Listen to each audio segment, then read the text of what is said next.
Hello అండి, welcome to Rahityas creative corner. ఈరోజు నేను ఒక బ్లౌజ్ పీస్తో లెహంగా అయితే స్టిచ్ చేయబోతున్నాను చిన్న బేబీకి. ఇక్కడ ఆల్రెడీ మెరూన్ కలర్ బుట్టి ఫ్యాబ్రిక్ తీసుకున్నాను నేను. దాన్ని శారీ బ్లౌజ్ బార్డర్కి పైన ఒక బార్డర్లా అటాచ్ చేసి దానికి లేస్ కూడా అటాచ్ చేశాను. ఇక్కడ మన బాడీ లెంత్ వైజే ఎంత ఉందో చూసుకొని అక్కడ ఒక ఫ్రిల్ పట్టీలాగా పెట్టుకుంటే ఫ్యూచర్లో మనం తీసేసుకోవచ్చు కావాలన్నప్పుడు. ఇక్కడ బాడీ ఫ్యాబ్రిక్ని నేను బాడీస్ స్టిచ్ చేసేసాను. దీనికి ఒక ఆమ్ హోల్ వచ్చేసి డబుల్ ఫోల్డ్ చేసుకొని నేను ఆమ్ హోల్ కూడా స్టిచ్ చేసేస్తున్నాను.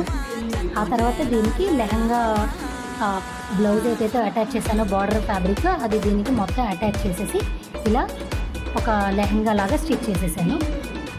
దీనికి లోపల లైనింగ్ కూడా నేను ఒక బార్డర్కి ఎక్కువ అయితే ఫోల్డింగ్ చేసుకొని లోపలికి స్టిచ్చింగ్ చేసేసాను కనిపించకుండా. ఫ్యూచర్లో మనం బేబీ ఎంత లెంత్ ఉన్నా కొంచెం లెంత్ పెరిగినా సరే మనం దాన్ని తీసేసుకుంటే లెంత్ పెరుగుతుంది. తర్వాత ఇక్కడ front part back part stitching చేసేసుకున్నాను. కటింగ్ చేసేసుకొని రెండు ఆ బ్లౌజ్ ఫ్యాబ్రిక్కి అటాచ్ చేసేసుకున్నాను. నెక్ వచ్చేసి నేను ఇక్కడ స్టార్ షేప్ నెక్ అయితే పెట్టుకుంటున్నాను.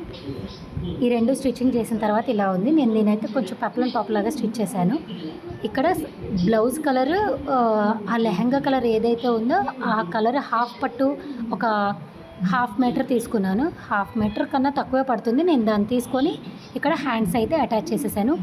నెక్ పైపింగ్ కూడా అటాచ్ చేసేసాను. ఇక్కడ మన లెహంగా బ్లౌజ్ అయితే రెడీ అయిపోయింది. Thank you very much. Thanks for watching. Please do